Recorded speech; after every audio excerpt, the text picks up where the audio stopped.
Mira, comienza.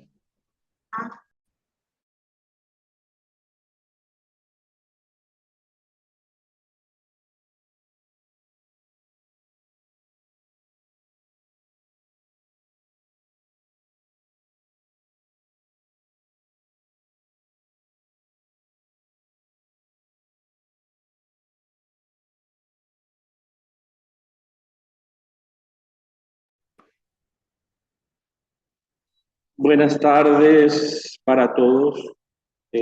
Antes de iniciar la clase, resulta necesario aclarar algunas cuestiones que hacen.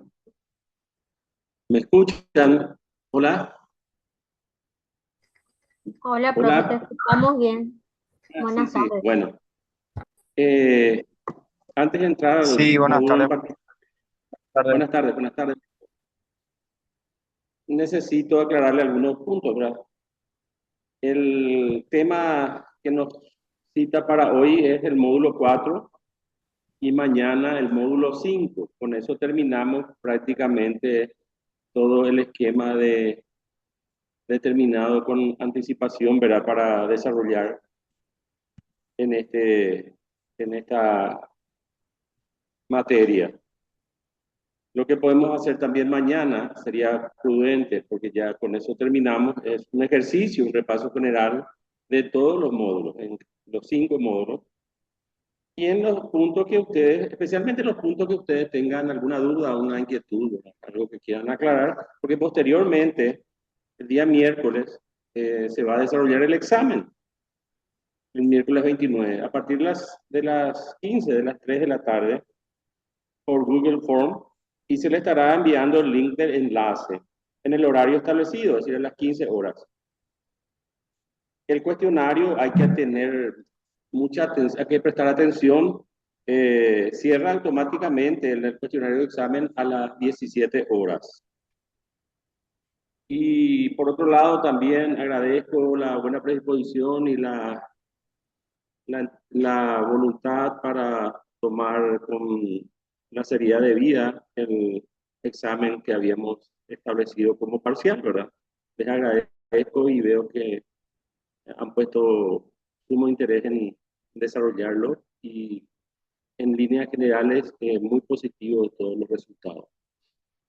Bueno, pasemos al tema que nos cita hoy.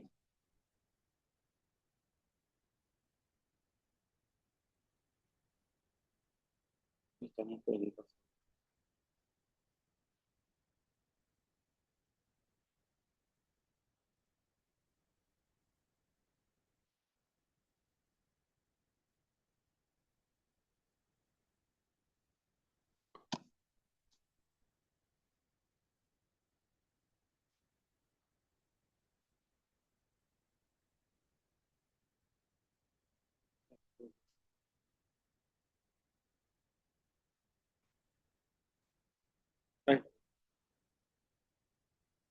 Sí, bueno, hay un problemita con ya está solucionado.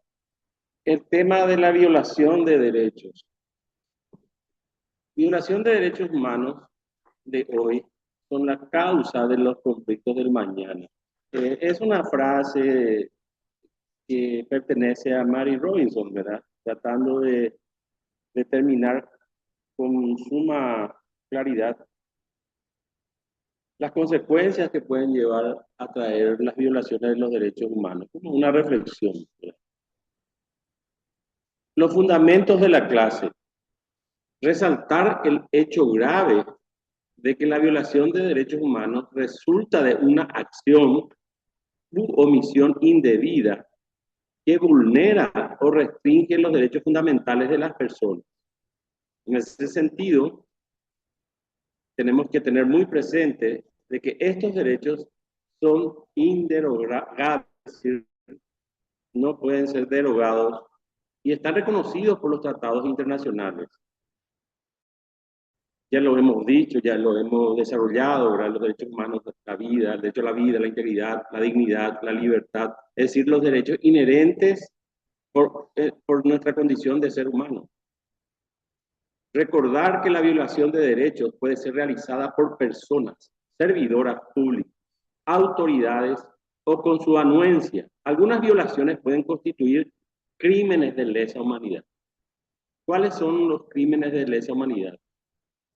Estos delitos tienen la particularidad de que no prescriben y, bueno, atentan contra toda la humanidad, serían la tortura, la desaparición forzada, etc. Objetivo general. Nuestro objetivo general se concentra en tener una visión amplia y clara de que la violación de derechos constituye un tema trascendental. Puede tener graves consecuencias legales y éticas. En ese sentido, debemos considerar que existen diferentes contextos en los que se habla de violación de derechos, como la violencia de género, de migración, crímenes de lesa humanidad y otros. Objetivos específicos. Determinar la importancia de la tabla de derechos como herramienta innovadora. Comprender la trascendencia de los derechos humanos en el ordenamiento jurídico. Dar a conocer las herramientas para la defensa y promoción de los derechos humanos. Familiarizarse con las medidas de protección, procedimientos legales y mecanismos de denuncias. Tabla de derechos que emana de la persona humana. La tabla de derechos humanos es una herramienta de gran utilidad que encierra un importante trabajo de sistematización de los derechos humanos y de las normas y mecanismos que los protegen y que permite la rápida localización de los preceptos y artículos concretos. Entre los principales tenemos las declaraciones y normas de derechos humanos que regulan y dan cobertura a cada uno de los múltiples y diferentes derechos humanos, así como de las medidas y mecanismos de protección aplicables a los mismos. Esta tabla de derechos humanos está basado en la siguiente forma, ¿verdad? Por tipología de derechos. Está clasificado por tipología de derechos, derechos civiles y políticos, que ya hemos visto que son los derechos de la primera generación, considerados como primera generación en la clasificación, derecho a la vida, a la integridad personal, derecho a la igualdad, a la libertad, libertades públicas, derecho al honor, la vida privada y la información, derechos políticos, derechos frente a las administraciones, asilo, nacionalidad, migraciones y extranjería. Derechos en relación a la administración de justicia. Claro, derecho a defensa, debido proceso, conocimiento íntegro de las pruebas, acceso a todas las acciones propias de la investigación, derechos de los detenidos y presos y de los inculpados en procesos penales. Es lo que acabo de mencionar. Derechos económicos, sociales y culturales. Bueno, estas se refieren a las de segunda generación, que ya también hemos desarrollado. Y se refieren a la seguridad social, salud, educación, nivel de vida adecuado y medio de subsistencia, vivienda, alimentación, agua, familia, medio ambiente y otros. Derechos en relación al empleo, derechos laborales. Justamente los derechos económicos, sociales y culturales vino a llenar un vacío pues, con los primeros de los derechos de la primera generación, ¿verdad? Derechos humanos de primera generación. El Estado no intervenía en la relación entre el empleador y el empleado, entre el empresario y el trabajador. Sin embargo, con este aporte de este avance en los derechos humanos, el Estado interviene regulando el sueldo mínimo, estableciendo un ministerio del trabajo que inspecciona temas de seguridad y cumplimiento de los derechos laborales con respecto a los empleadores. Derechos de los pueblos, derechos de las víctimas de violaciones de derechos humanos. Índice por materias. Medidas para la protección de los derechos humanos, deberes y obligaciones de los estados y las personas en relación a los derechos humanos. Violaciones de derechos humanos específicas, genocidio, crímenes de guerra o crímenes de lesa humanidad, tortura y otros tratos o penas crueles, inhumanos y degradantes. Esclavitud, servidumbre, trabajo forzoso y prácticas análogas, desaparición forzada de personas, la apología del odio. Se considera, por ejemplo, una semi-esclavitud cuando en las estancias, especialmente en el Chaco, y más bien cuando se contrata personas de pueblos originarios, en vez de pagarle un salario, le pagan con vale. El único lugar donde pueden hacer valer ese vale es un comercio que pertenece otra vez al propietario de la estancia. Entonces entran en un círculo vicioso del cual no salen y prácticamente son sometidos a una situación de esclavitud. Propaganda a favor de la guerra, terrorismo, usura, explotación del hombre por el hombre, derecho humanitario en conflictos armados, limitaciones a los derechos humanos, suspensión de derechos y la tabla de rectificaciones y reservas. ¿En qué consiste? Es un complemento a la tabla normativa que estamos mencionando, permitiendo la rápida localización de los países que han firmado y ratificado los principales instrumentos internacionales de protección de los derechos humanos, la fecha que lo firmaron, que lo suscribieron, así como las reservas en su caso que hayan planteado esos países a los principales tratados o derechos humanos.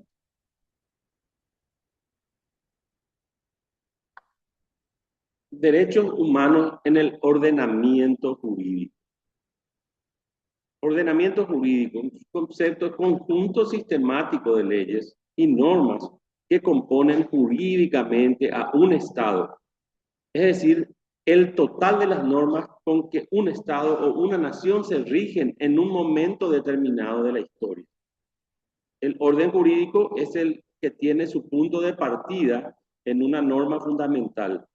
En el caso de los estados modernos, se corresponde con la Constitución o Carta Magna, que sostiene a las demás normas. Este ordenamiento jurídico no solo comprende normas nuevas, una sociedad elige regirse con ellas, sino también el conjunto tradicional de reglas que componen su modo de comprender la justicia. Por esa razón, existen dos modos distintos de comprenderlo y de pensar su origen, que son la corriente normativa, que se basa en el jus naturalismo o derecho natural. Plantea que todo ordenamiento jurídico se sostiene en base a una serie de juicios de valor, creencias y convicciones que serían de algún modo inherentes al ser humano. En contrapartida, tenemos la corriente institucional, que prefiere pensar junto al jus positivismo, que el ordenamiento jurídico está formado por la sociedad misma, por sus mecanismos de garantía de la legalidad y la institucionalidad, así como sus criterios de aplicación, fruto de un consenso en el seno de la sociedad misma.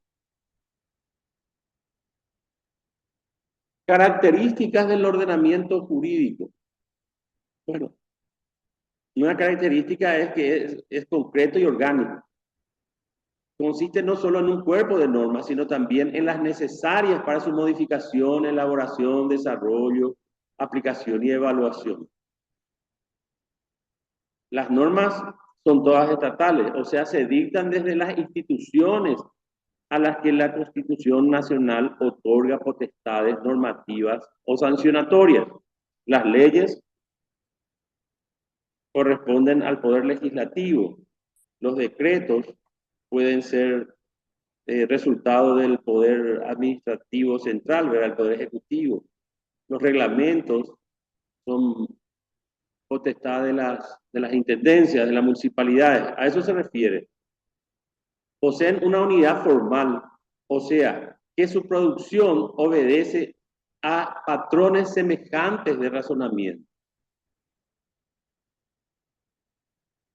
Estructura del ordenamiento jurídico. Todo ordenamiento jurídico se estructura en base a un criterio jerárquico en las leyes.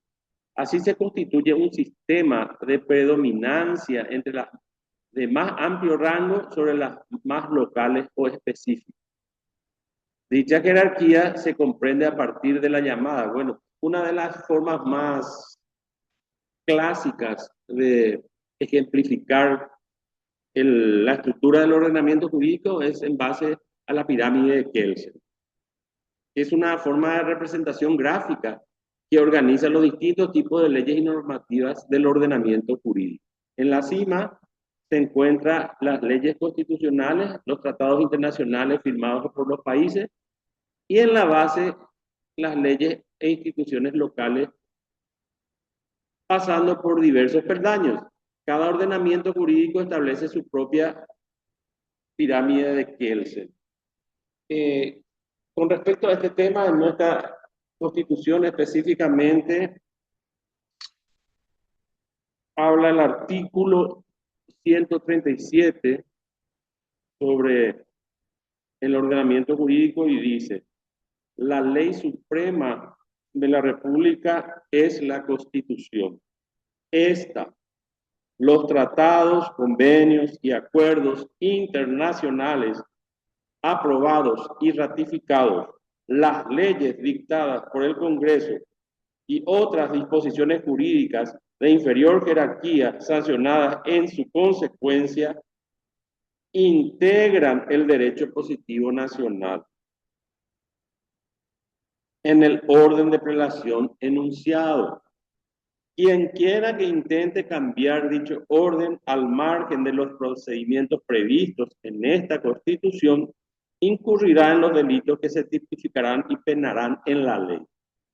Esta Constitución no perderá su validez si dejara de observarse por actos de fuerza o fuera derogado por cualquier otro medio distinto del que ella dispone.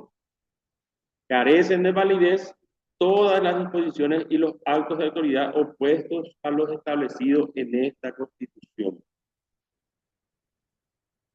Ese es el rango y el orden de prelación de leyes en nuestro país. La Constitución, la Carta Magna encima, ¿verdad? De lo general a lo particular. Allí mismo establece una norma, que con una norma reglamentaria se va a penar o tipificar alguna infracción con respecto a este orden de prelación que esa normativa en particular determina. La importancia del ordenamiento jurídico. Es considerado necesario agregar una máxima latina que dice: nulla potentia supra leyes esse debe. No puede y no debe existir ninguna potencia superior a las leyes. Esto significa que ninguna autoridad en un régimen republicano, en el Estado de Derecho, está por encima de las leyes ni tienen facultades absolutas. Están determinadas sus atribuciones por ley, justamente en la Constitución Nacional. Y el ordenamiento jurídico es fundamental para la construcción de una sociedad en paz, con Estado de Derecho, capaz de regirse a sí misma mediante una serie estructurada y coherente de normas. La presencia de derechos fundamentales en un ordenamiento desarrolla unos efectos condicionantes que van más allá de la estructura normativa del mismo y que afectan de lleno a la articulación de los poderes que interactúan en el seno de ese ordenamiento.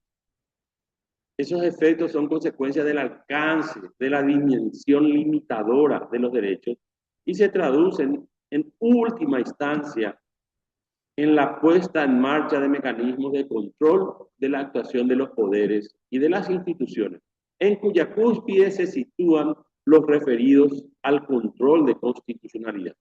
Y es que al final la defensa de los derechos fundamentales es la defensa de la Constitución misma.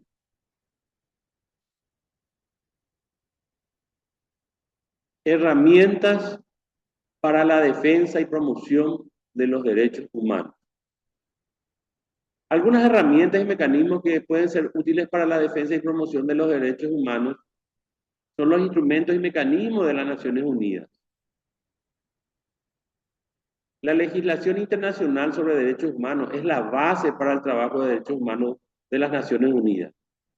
Esto incluye la Declaración Universal de Derechos Humanos, que ya hemos estudiado en módulos anteriores, y otros tratados internacionales que forman la Carta Internacional de Derechos Humanos. Los 10 órganos creados en virtud de tratados supervisan la implementación de estos acuerdos. ¿Qué significa? Se han suscrito o se han establecido 10 tratados. Bueno, se han creado órganos que fiscalizan que esos tratados se cumplan. A eso se refiere. Órganos creados en virtud de la Carta. Estos incluyen el Consejo de Derechos Humanos, los procedimientos especiales, el examen periódico universal y las investigaciones independientes. Derechos Humanos de las Naciones Unidas brinda apoyo a todos estos mecanismos. El examen periódico universal, vamos a desarrollarlo todo el día de mañana con más amplitud. El EPU es un examen para todos los países con respecto al cumplimiento de las recomendaciones que los expertos tienen en su poder como consecuencia de denuncias contra esos estados. Y citan a funcionarios específicos que van a dar una explicación o una aclaración con respecto al avance de esas recomendaciones y el cumplimiento de los tratados, para el cumplimiento efectivo de los tratados. Son cada 4 años. Tuve la oportunidad de participar en 2 o 3 ocasiones, hace como 10 años atrás, pero en representación del ámbito de niñez de la entonces Secretaría de la Niñez y Adolescencia. Medidas de protección de los derechos humanos. Existen mecanismos de protección tanto para los derechos humanos como para las víctimas de violaciones de derechos humanos. Estos incluyen organismos y procedimientos de vigilancia y control, como los mecanismos de denuncia, queja y petición. Para ello existe un manual también de protección para defensores y defensoras de derechos humanos que tienen por su tarea específica riesgos en su labor. Este manual proporciona herramientas teóricas y metodológicas para facilitar el trabajo en materia de protección de derechos humanos. Está diseñado para facilitadores que trabajan con organizaciones locales y poblaciones en zonas específicas. Algunas medidas y acciones que se toman para proteger los derechos humanos. Bueno, la Declaración Universal de Derechos Humanos, este documento, ya hemos mencionado en clases anteriores, fue adoptado en 1948 como consecuencia, ¿verdad?, de la aberrante situación en materia de derechos humanos como resultado directo de la Segunda Guerra Mundial. Establecen los derechos fundamentales que deben protegerse a nivel internacional. La Declaración Universal de Derechos Humanos es un hito importante en la protección y promoción de los derechos humanos. No se llegó a conseguir que sea una convención, un tratado, pero se determinó al menos una declaración. Instrumentos legales y tratados internacionales. Además de la Declaración Universal de Derechos Humanos, existen otros tratados y convenios internacionales que amplían la legislación de derechos humanos. Estos instrumentos establecen obligaciones para los estados en la promoción y protección de los derechos humanos. Estamos hablando, por ejemplo, de la Oficina del Alto Comisionado para los Derechos Humanos, con sede en Ginebra. No confundir con el ACNUR, Alto Comisionado para los Derechos, para los Refugiados. Este ACNUR es el organismo encargado directamente de promover y proteger los derechos humanos. Apoya a los departamentos de derechos humanos en misiones de mantenimiento de la paz en varios países y elabora informes sobre situaciones irregulares. El Consejo de Derechos Humanos. Este Consejo de Derechos Humanos es de reciente creación, ¿verdad? Está establecido desde 2006.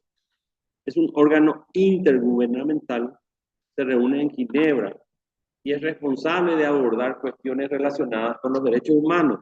Sustituyó a la Comisión de Derechos Humanos que tenía 60 años de trabajo a su espalda. ¿Cuáles son sus medidas específicas? Garantizar el control civil de las fuerzas militares y de seguridad, asegurar el debido proceso, la equidad e imparcialidad en los procedimientos judiciales, reforzar la independencia judicial, proteger a los profesionales del derecho, la medicina, la salud, los periodistas y a los defensores de los derechos humanos, por el riesgo que corren en el cumplimiento de su labor.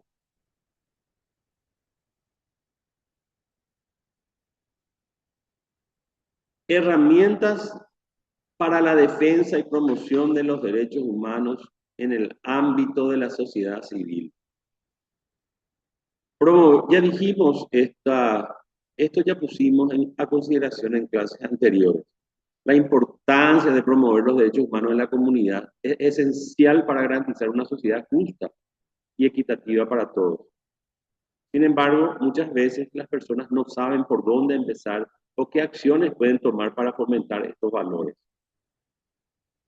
Para promover los derechos humanos en la comunidad, es necesario llevar a cabo ciertas acciones que contribuyan a la protección y respeto de las mismas.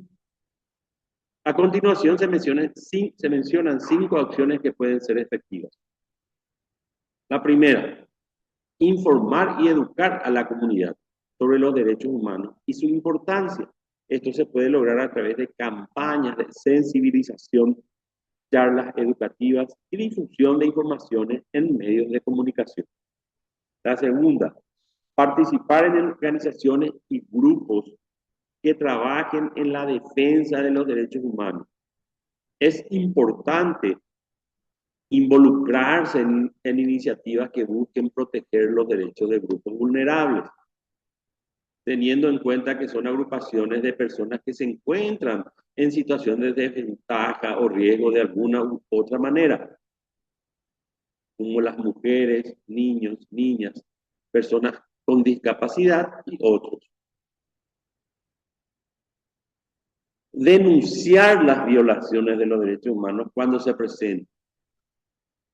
Esto implica estar alerta ante cualquier situación que vulnere los derechos de las personas y reportarlas a las autoridades pertinentes.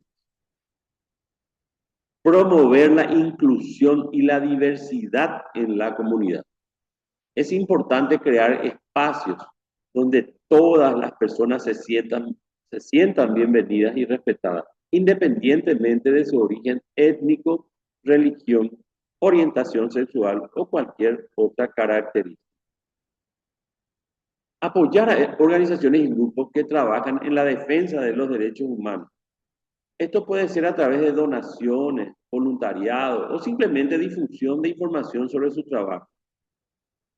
Se puede también organizar eventos de concientización, educar a los niños y niñas, involucrarse como ciudadano en la política local, apoyar a las organizaciones de derechos humanos.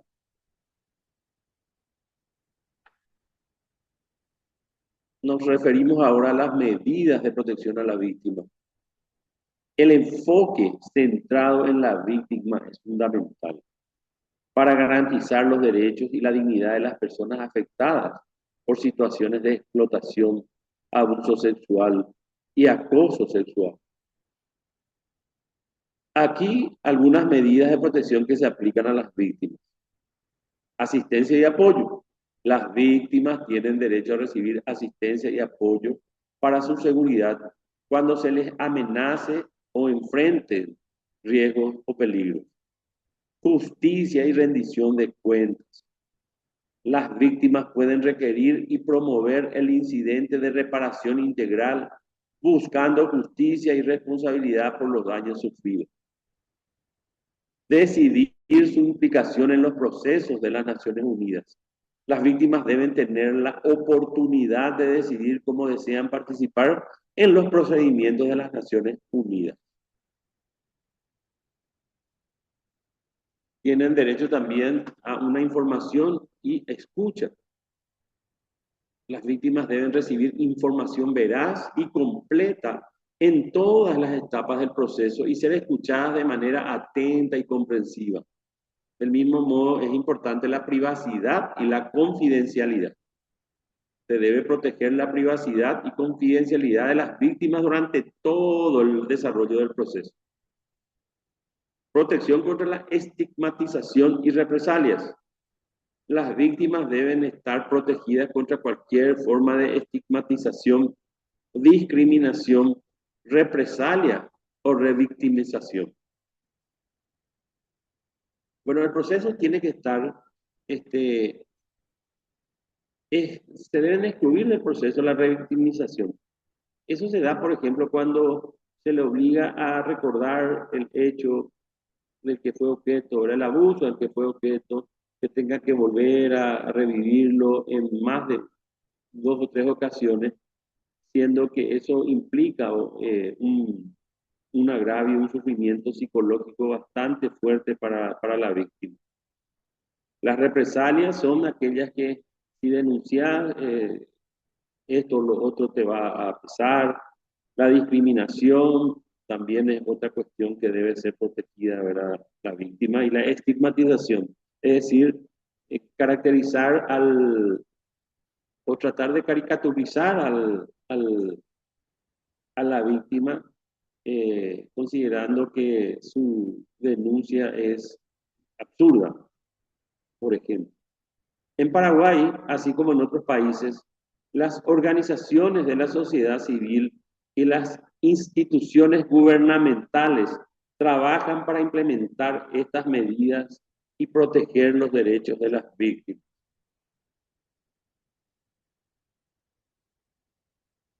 Procedimientos legales a los cuales recurrir en caso de violaciones a los derechos humanos. Cuando nos enfrentamos ante casos de violaciones a los derechos humanos, existen varios procedimientos legales a los que se puede recurrir. Comunicaciones individuales ante los órganos de tratado. Existen 9 tratados principales de derechos humanos a nivel internacional, cada uno, como hemos mencionado, con un órgano de tratado. El órgano de tratado está encargado de fiscalizar el cumplimiento de ese tratado, compuesto por expertos que supervisan la aplicación de las cláusulas del tratado en los estados partes.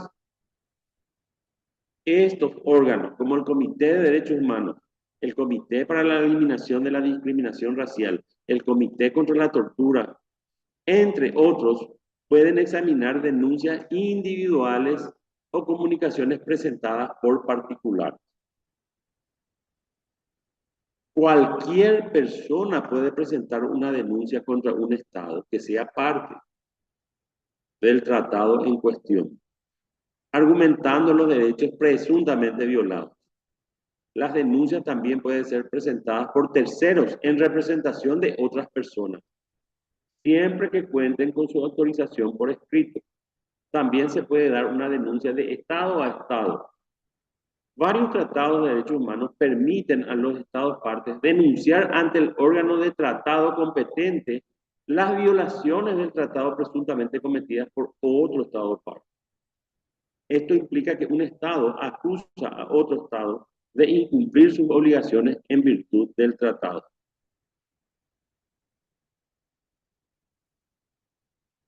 Atención a víctimas de violaciones de derechos humanos. A nivel nacional, existen instituciones y organismos que brindan atención a las víctimas de violaciones de derechos humanos. Estas instituciones informan sobre los derechos y procedimientos previstos en el orden jurídico local, llevan un seguimiento de los casos y promueven una justicia pronta y expedita. Acceso igual y efectivo a la justicia. Uno de los principios básicos en el derecho internacional es garantizar que las víctimas tengan acceso igualitario y efectivo a la justicia. Esto incluye el derecho a presentar denuncias y buscar reparación por violaciones de derechos humanos. Bueno, en este preciso instante de nuestra clase, hemos preparado un video a los efectos de graficar una situación de violación de derechos humanos que se relaciona directamente con nuestro país, porque las personas involucradas son compatriotas, ¿verdad? Y en un momento bastante delicado de nuestra historia. Vamos a pasar el video y luego vamos a hacer algunas aclaraciones.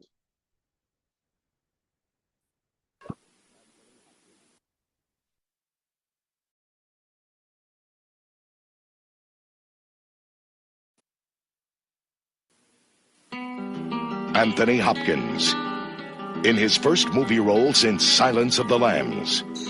You're a big fish around here, Dr. Filotica. And one day someone is going to fry you.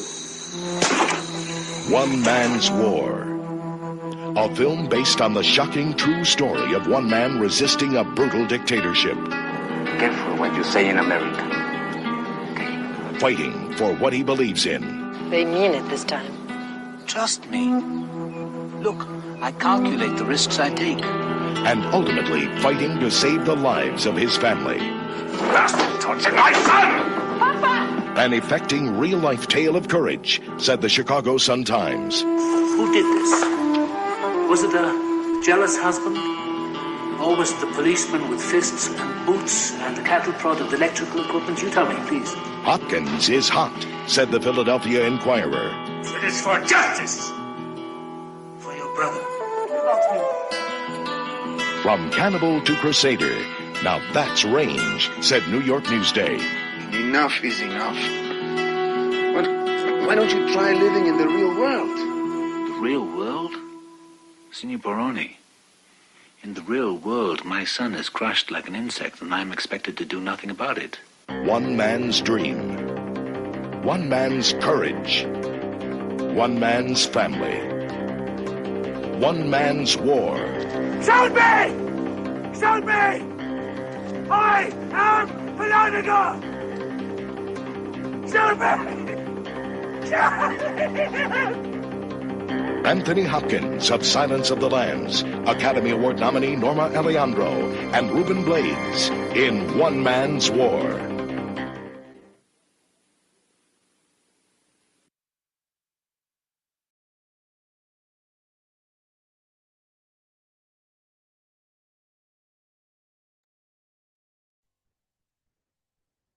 Bueno, como han visto, se trata del caso Filártiga. Polito Filártiga era el hijo del doctor Joel Filártiga y como consecuencia de la denuncia y la lucha del doctor Filártiga, tomaron una represalia con su hijo, que fue vilmente torturado y nadie, ningún médico quiso dar su veredicto de la cantidad y gravedad de las lesiones que tenía. Le pusieron alambre en el órgano genital, le destruyeron. Pero al autor del hecho, el comisario principal, Américo Peña, el régimen procedió a llevar adelante un supuesto proceso judicial donde fue tipificado como crimen pasional, lo que conocemos ahora como emoción violenta. En nuestro actual código limita la reprochabilidad, pero en aquel entonces eximía de pena al autor. Como consecuencia de ello, entonces el torturador quedaba en libertad. ¿Y por qué se tipificó como crimen pasional? Porque supuestamente, pues, Polito, que tenía 17 años, el policía lo encontró en su dormitorio con su esposa. Esa fue supuestamente la versión oficial. ¿Y qué tiene de importante para los derechos humanos este caso? Lo voy a hacer lo más sencillo posible. Resulta que Américo Peña se encontraba en cierta manera en situación irregular con sus papeles de inmigración en Estados Unidos. La familia Pilártiga se enteró de que estaba en Estados Unidos y denunció ante las autoridades esa situación. Y para poder llevar adelante una acción judicial por autoridades que no se corresponden con el lugar del hecho, que fue en Paraguay, en Asunción, se tomó como base el principio de hostis humanis generis. Se le consideró a Américo como enemigo de la humanidad. ¿En qué sentido? Esto ya existía, pero en el derecho marítimo, para poder juzgar a los piratas, bucaneros y corsarios en el lugar donde se los encontrara, independientemente de que no haya sido el hecho donde hayan cometido sus fechorías. Esta demanda entonces presenta una consideración y un punto neurálgico en el derecho a los efectos de permitir que las personas puedan ser juzgadas por hechos de crímenes de lesa humanidad por considerarlos hostis humanis generis, en el sentido de que el hecho que cometió, lo cometió contra toda la humanidad. Entonces, la competencia es el planeta entero. Esa es la situación y en eso radica fundamentalmente este caso en particular. La base jurídica para el caso fue la ley Allen de agravios, que otorga jurisdicción en casos de tortura cometidas en violación a la ley de las naciones.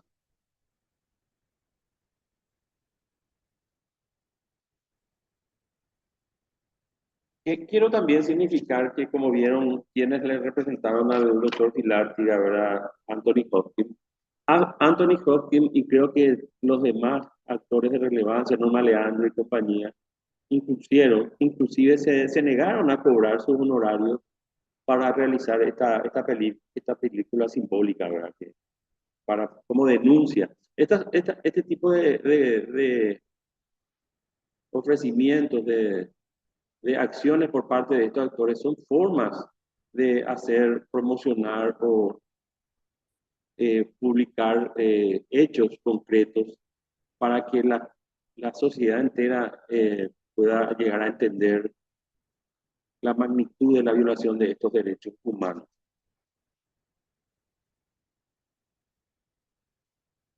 Una cosa más que podamos decir es que esta película que yo recomiendo que puedan llegar a ver en algún momento, en su totalidad, refleja uno de los casos, uno de los numerosos casos de violación de derechos humanos de la época de la dictadura, pero que en este caso, para nuestra clase en particular, tiene relevancia significativa.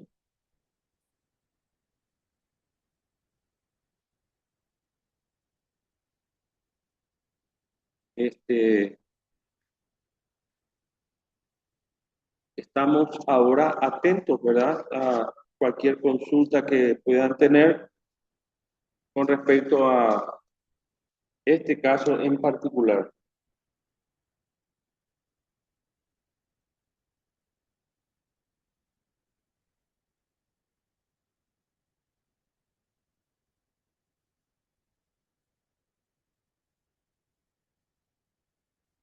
Se considera al enemigo del género humano, en inglés sería an enemy of all mankind, es decir, enemigo de toda la humanidad. Y sentó base como jurisprudencia. A partir de ese momento se habilitó se abrió una puerta a los efectos de que nosotros podamos evitar que por encontrarse en un país extraño al lugar de comisión del hecho, que es una base del derecho penal, ¿verdad? La soberanía, es decir, los órganos judiciales del país son los que deben investigar el caso y llevar adelante el proceso penal correspondiente. Bueno, ¿alguna consulta con respecto a este tema en particular?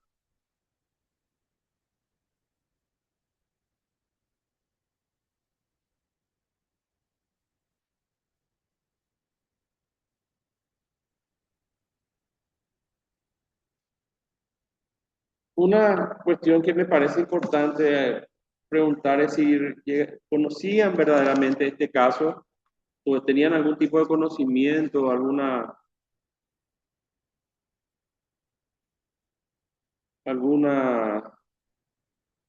vestigio de circunstancias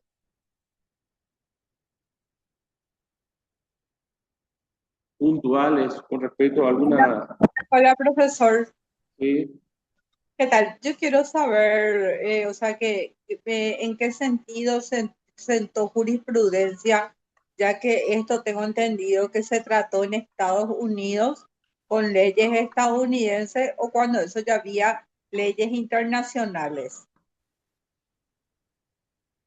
No fue realmente un proceso penal, más bien fue un proceso donde se buscó una reparación y se llegó a condenarle al Estado paraguayo con respecto a este caso, pero la situación es la siguiente.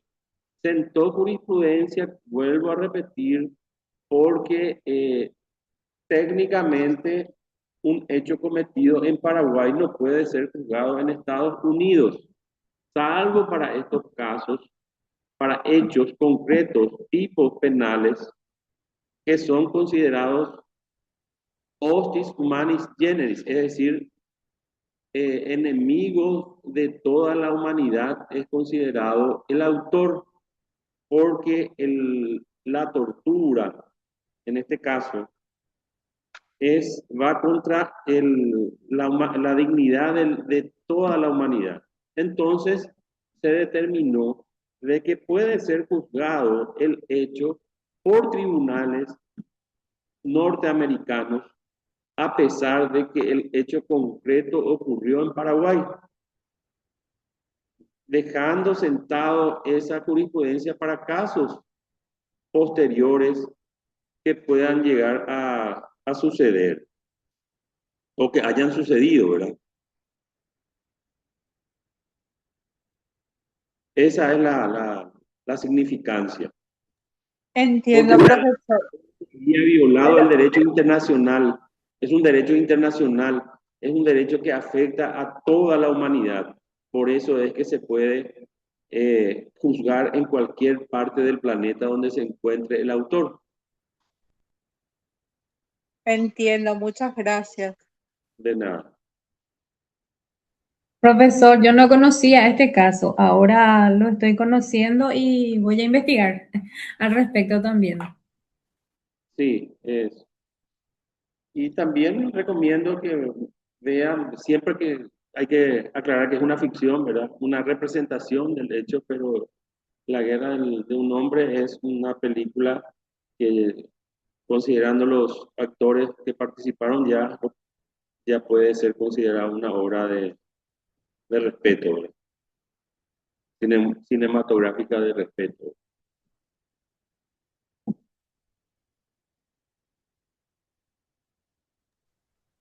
Profe, ese fue el del secuestro de Joelito, ¿verdad? Del hijo del doctor Filártiga.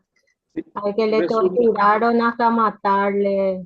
sí, Y y después su resulta, papá procuró mucho para poder encontrar al verdadero culpable, porque primero recuerdo que le habían culpado a otro por un supuesto crimen pasional, creo que era, pero era otro el verdadero culpable, que al final en Estados Unidos se hizo el juicio, ¿verdad?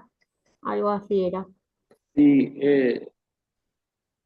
la autopsia de Joelito reveló torturas, las que pueden llegar a afectar hasta el más duro de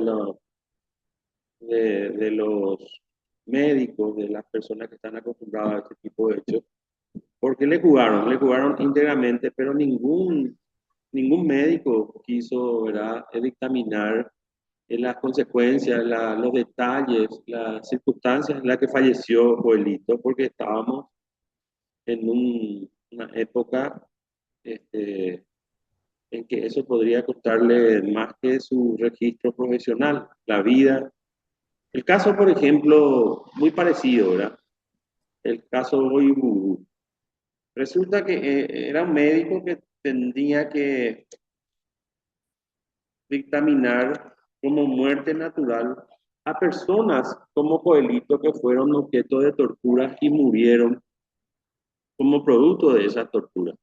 Entonces, el régimen ordenaba que estos médicos determinaban que murieron por causas naturales o por paro cardíaco o pulmonía, neumonía o lo que sea, siendo que fallecieron como producto de las torturas. Como él se negó, a partir de ahí empezó su vía crucis y la de su familia, hasta que lo mataron, ¿verdad? Desapareció, pero se considera de que eh, falleció, ¿verdad? Es un desaparecido, se salvó varias veces, pero ¿Qué tal, profesor? ¿Cómo tiene- está? sí, escuchó. Tengo entendido que según mis padres me comentaron que la historia es que a él se le entregó en la puerta de su casa, ya cuando terminaron con el trabajo, por decir. No, no, él estaba en Misiones, Argentina primeramente, y cuando estaban pescando y casi fue objeto de unos atentados con su hijo y él. Entonces fueron un poquitito más, se adentraron un poquitito más en territorio argentino y estaba trabajando en un hospital en una provincia del norte, no recuerdo cuál, y a la vista de todos fue secuestrado, colocado en la cajuela de un auto, y esa fue la última vez que se le vio con vida. Resulta que en ese entonces también es importante poner a consideración que existía el operativo, el Plan Cóndor. El Plan Cóndor es un tratado para intercambio de prisioneros políticos. Entonces, uno iba del Paraguay a la Argentina o a Chile, o un chileno venía aquí y Pinochet, Videla y el dictador Stroessner habían firmado un convenio, un tratado de que tráeme, acercame aquí mi preso político, ¿verdad? Entonces no era seguro, ni no servía de nada cruzar la frontera. Lastimosamente esta región estaba bajo regímenes autoritarios no, cualquiera sea el lugar en que uno esté, no significaba una protección efectiva a tu integridad. Profesor, y otra consulta. Siempre se debate sobre el tema de la soberanía.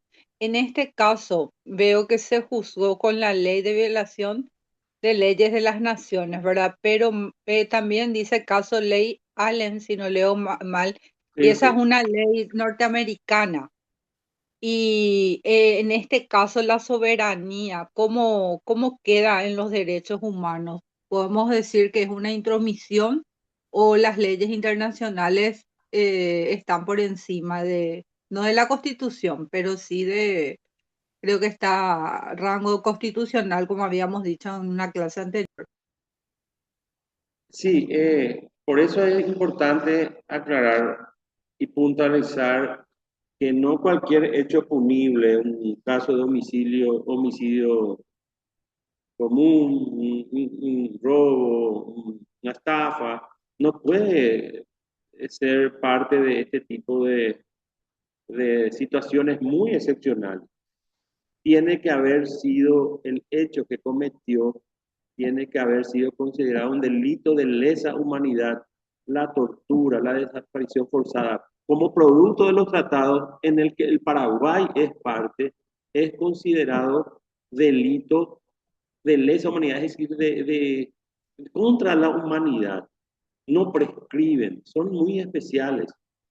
Y esos delitos se consideran, vuelvo a repetir, como fundamento para que puedan ser juzgados en un país, en un territorio distinto al lugar donde se cometió, de que esos delitos son contrarios a la dignidad del género humano, de todo el mundo, de todo. Es decir, no afectan solamente a nuestro país, sino son contrarios al mundo, al género humano en su totalidad. Entonces, se considera que pueden ser juzgados en el lugar donde este autor se le haya ubicado, ¿verdad? El caso de Pinochet, que fue juzgado en España, posterior a este caso, por los mismos fundamentos. Es considerado hostis humanis generis, enemigo del género humano, a Pinochet. Entiendo, profesor.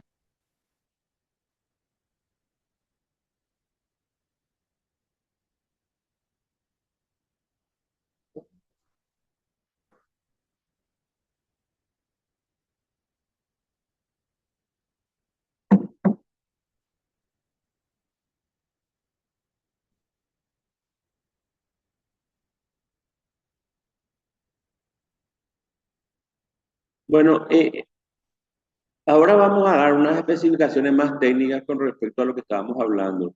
El Tribunal de Apelaciones del Segundo Circuito de los Estados Unidos dictaminó a favor de los Filártiga.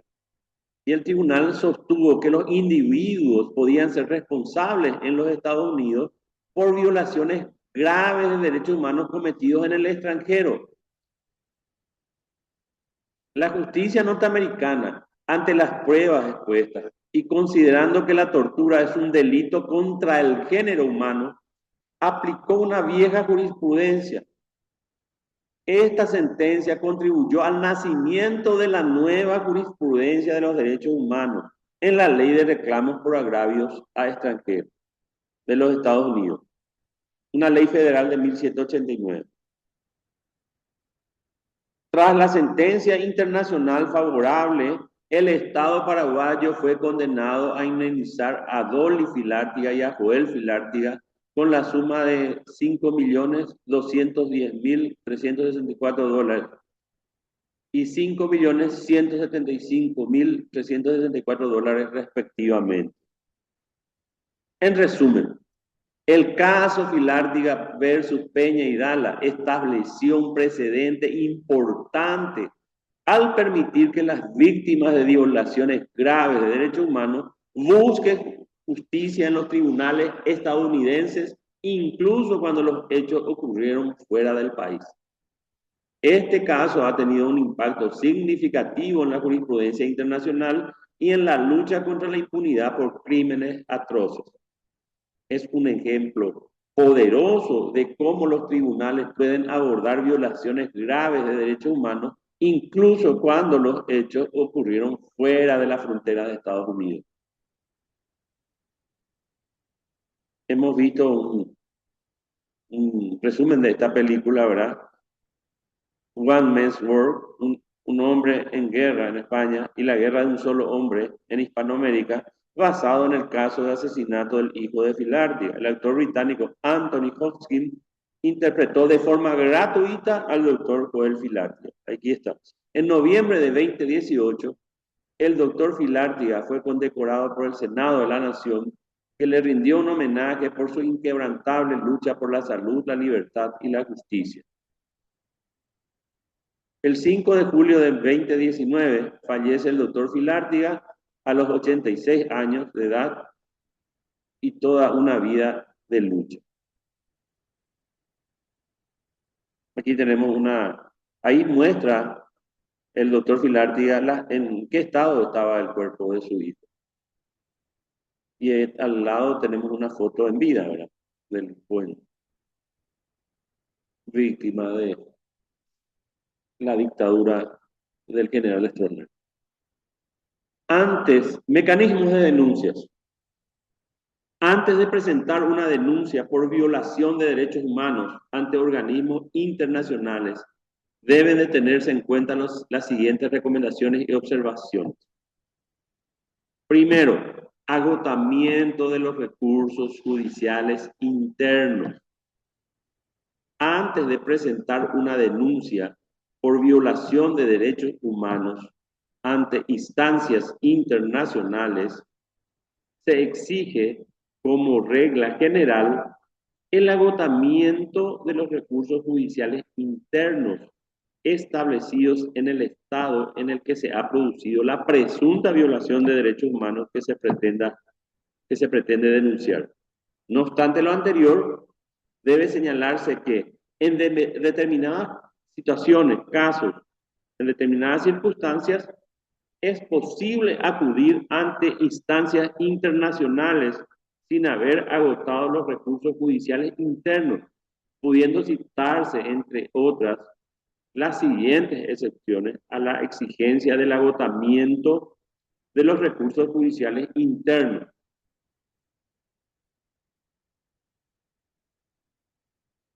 Hay determinados órganos de vigilancia y control, como por ejemplo el relator especial del organismo de las Naciones Unidas contra la tortura, ante los que es posible acudir sin necesidad de agotar los recursos judiciales internos. Los organismos y mecanismos que exigen el agotamiento de la vía jurisdiccional interna suelen contemplar, sin embargo, la posibilidad de acudir como excepción ante ellos cuando la vía interna se muestra ineficaz o se puede prolongar injustificadamente. Es decir, el ciudadano tiene derecho a recibir justicia en un tiempo razonable. Es por eso que el Código Procesal Penal garantista, el que nos rige ahora, establece un plazo máximo de duración del proceso. Cuando este plazo es superado, el caso se extingue. Y aquí nosotros estamos viendo que a veces se cajonean o se muestra eficaz, es decir, no se va a llegar a ningún buen puerto y los trámites son tan burocráticos, tan agotadores que prácticamente lo único que consiguen es agotar la paciencia y el espíritu de recibir justicia de la persona interesada. Se prolongan de manera injustificadamente. Tenemos el caso, por ejemplo, de acciones de inconstitucionalidad que no superan la admisibilidad, la etapa de admisibilidad, y ya están 2 o 3 años en esa condición, ¿verdad? Entonces es injustificado y totalmente inútil o inapropiado estar esperando in eternum, ¿verdad? De que la Corte Suprema se expida. Entonces, a pesar de que no se expida la Corte, ya puede uno recurrir a los estrados internacionales, a la instancia internacional. Pero debemos prestar especial atención a la exigencia de agotamiento de los recursos judiciales internos, puesto que en ocasiones Los plazos establecidos por la legislación interna de cada país para poder denunciar y recurrir determinadas violaciones de derechos humanos son plazos muy breves. Por tanto, si no llegara a reaccionarse con suficiente rapidez ante una violación de derechos humanos, emprendiendo los recursos o mecanismos de impugnación disponibles en el estado en que se comete la presunta violación de derechos humanos dentro del plazo establecido en cada caso, se podría perder la posibilidad de acudir ante aquellas instancias internacionales que exigen el agotamiento previo de la vía judicial interna. Hay que estar bien atentos entonces.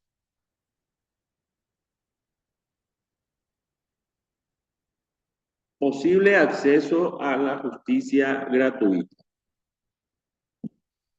Con bastante frecuencia, aunque no siempre es así, para la denuncia judicial interna de violaciones de derechos humanos y para la actuación ante determinados mecanismos internacionales, por ejemplo, el Tribunal Europeo de Derechos Humanos, es necesario actuar con abogados y en ocasiones es necesario incluso la intervención de otros profesionales como los procuradores en España. En el sistema regional americano, recuerdan que hemos aclarado de que es gratuito.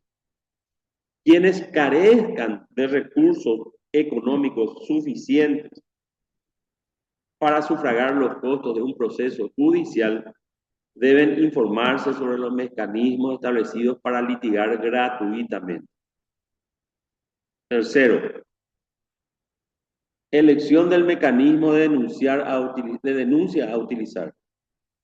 Una vez agotada la vía interna, agotando todos los recursos procedentes en dicha vía, o si nos encontramos en uno de esos casos excepcionales en los que no se exige el agotamiento de los recursos internos, hay que decidir a qué mecanismo internacional acudir.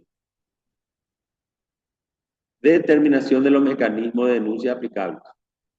Veamos cuáles son los mecanismos de denuncia realmente aplicables o disponibles en cada caso, teniendo en cuenta, entre otros, los siguientes factores. Naturaleza del derecho vulnerado. Debiendo tenerse en cuenta que para determinadas violaciones de derechos humanos se han adoptado mecanismos específicos de supervisión y, en su caso, denuncia. Por ejemplo, comités o relatores especiales sobre derechos específicos y que, sin embargo, para otros tipos de violaciones de derechos humanos no se ha establecido ningún procedimiento específico de denuncia más allá de los mecanismos genéricos de denuncia y supervisión, tales como, por ejemplo, el Consejo de Derechos Humanos o la Corte Interamericana de Derechos Humanos, entre otros. Incluso si se han creado determinados órganos específicos establecidos para tratar sobre un determinado tipo de derecho o violación de derechos, habrá que comprobar si esos órganos específicos contemplan la posibilidad de actuar ante denuncias individuales, porque no siempre es así. Lugar y tiempo en que se producen las violaciones de derechos humanos que se pretenden denunciar. Este factor debe tenerse en cuenta. Por ejemplo, para determinar si valga la redundancia, un determinado Estado habría firmado un determinado tratado de derechos humanos que en principio pudiera resultar de aplicación en el momento de producirse la violación de derechos que se pretende denunciar. Bueno, para el estudio de los mecanismos internacionales disponibles en cada caso, resulta de suma utilidad la tabla de derechos humanos que hemos determinado más atrás, más adelante en la clase, ¿verdad? En esta clase en particular. Nos hemos referido a la tabla de derechos humanos. Elección del mecanismo a utilizar de entre los disponibles. Cada uno de los posibles mecanismos de denuncia e intervención en materia de derechos humanos tiene sus ventajas y desventajas, por lo que resulta necesario informarse sobre las ventajas e inconvenientes que ofrecen los diferentes mecanismos susceptibles de ser utilizados en cada caso. Para la elección del mecanismo a utilizar, deben tomarse en consideración, entre otros, los siguientes factores. Posibilidad de actuar a partir de denuncias individuales. Costo económico aparejado. Algunos procedimientos requieren la intervención de abogados y otros, como los de Naciones Unidas, no. Posibilidad de obtener una reparación a través del mecanismo utilizado. Fuerza vinculante de la resolución que resulte, ¿verdad?, del caso. Plazos. Algunos procedimientos están sujetos a plazos y otros no están sujetos a un plazo concreto. Bueno, hasta aquí hemos desarrollado todos los puntos que competen a este módulo, ¿verdad?, que es el de, está denominado, ¿verdad?, titulado Violación de Derechos Humanos. Nos hemos referido a la tabla de los derechos humanos que emanan de la persona humana, derechos humanos en el ordenamiento jurídico, las herramientas para la defensa y promoción de los derechos humanos. Nos hemos referido también del mismo modo a las medidas de protección a la víctima y los procedimientos legales a los cuales recurrir y los mecanismos de denuncia. Con esto tenemos por desarrollada la clase y antes de despedirnos estoy atento a cualquier consulta que tengan con respecto a la clase de hoy. Profesor, si bien se mencionó de que los derechos humanos son imprescriptibles, ¿verdad? En este segundo espacio dice de que hay mecanismos o denuncias que hay que hacer en un tiempo, o sea que en ese caso sí algunos derechos humanos prescriben, o a referencia a qué se hace Quiero dar nomás una aclaración que considero bastante importante, ¿verdad? Los crímenes considerados de lesa humanidad son considerados imprescriptibles. En nuestro sistema, en nuestro organismo interno, ¿verdad?, el ordenamiento jurídico interno, se determinó esta circunstancia en el Código Penal actual, ¿verdad?, la tortura, un capítulo especial y se considera imprescriptible, es decir, que no se extinguen por el transcurrir del tiempo. Pero esos delitos en particular, los considerados, la desaparición forzada de personas, la tortura, esos son los delitos de lesa humanidad. O sea que los que están tipificados en el Código Penal son los que no prescriben. Son una excepción. En líneas generales, los hechos punibles, sabemos, ¿verdad?, las personas que estamos vinculados al ejercicio del derecho de la profesión de abogado, de que existe un plazo para el cual una persona necesariamente tiene que articular el proceso contra, no se considera ético ni digno, ¿verdad?, someterlo eternamente a una persona a un proceso penal. Entonces el transcurso del tiempo le favorece, ¿verdad? Es decir, los delitos prescriben con el transcurso del tiempo. Los de mayor gravedad, obviamente, tienen plazos bastante considerables para prescribir, pero prescriben. Sin embargo, los delitos con crímenes de lesa humanidad son una excepción a esa regla, puesto que, por ejemplo, ¿cuál era la defensa de iniciar una causa una vez caída la dictadura? De que el hecho como sucedió en el año 67, en el año 76, fue en el 83 y ya prescribió.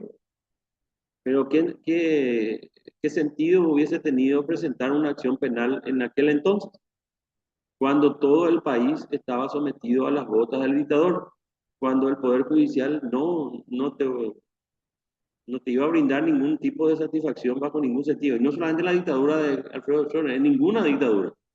Imagínense ir a presentar al régimen de Maduro, al régimen del presidente norcoreano, o a Fidel Castro, una habeas corpus, algo así. Ridículo, no tendría ninguna ningún habeas corpus tuvo resultados positivos en el régimen del dictador Stroessner. Por una circunstancia, por un argumento muy peculiar. Por un lado, decían de que vivíamos un tiempo de paz, de tranquilidad, donde no existían las revoluciones ni los, vamos a decir, los conflictos políticos y todo ese tipo de cosas. Sin embargo, por orden del dictador, porque el dictador tenía facultad en virtud de la Constitución del 67 de declarar el estado de sitio, pero el estado de sitio es para una circunstancia excepcional. Y lo que él hacía era volver a renovar el estado de sitio para que sea permanente. ¿Y en qué sentido afectaba al ciudadano el estado de sitio? El estado de sitio le afectaba porque dejaba sin efectos las garantías constitucionales, el habeas corpus, el amparo. Es decir, por estar en un estado permanente de estado de sitio, el habeas corpus no se podía hacer valer. Entonces era una contradicción. ¿Cómo vamos a estar en estado de sitio permanente si supuestamente vivíamos una etapa de paz y tranquilidad? El estado de sitio es para una situación excepcional de conflicto interno, que por las vías legales normales no se puede enfrentar. Bueno, pero pedir lógica a los dictadores a esos momentos también, o sentido común, o respeto a las leyes, pues es también una insensatez.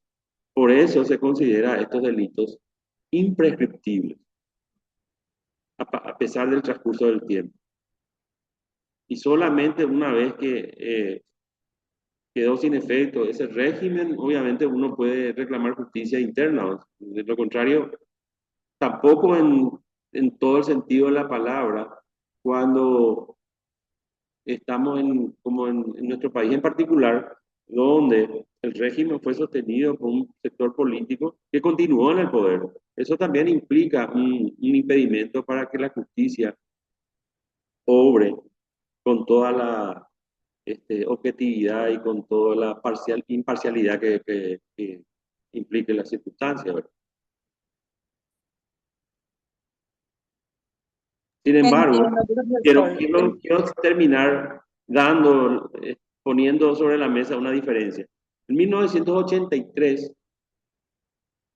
se dio por terminada la dictadura del régimen militar en la hermana República Argentina, la vecina República Argentina, y sin embargo para 1985 los dictadores fueron condenados. Pero había una diferencia, ellos no tenían un sostén de un partido político. Así que no, esa es la diferencia que tenemos con nuestro sistema, nuestro régimen dictatorial. Estaba apoyado por un sector que continuó en el poder, obviamente, no todo el partido por los afiliados a ese partido, pero un sector fuerte que obviamente no le convenía que esto se ponga inmediatamente en marcha, ¿verdad? La sanción a los culpables. A mucha gente le iba a manchar, ¿verdad? Le iba a salpicar. Ese es un comentario que yo doy conforme a mi experiencia de vida y como ciudadano, ¿verdad? Pero obviamente se puede estar en desacuerdo con él. Bueno, ¿alguna otra consulta?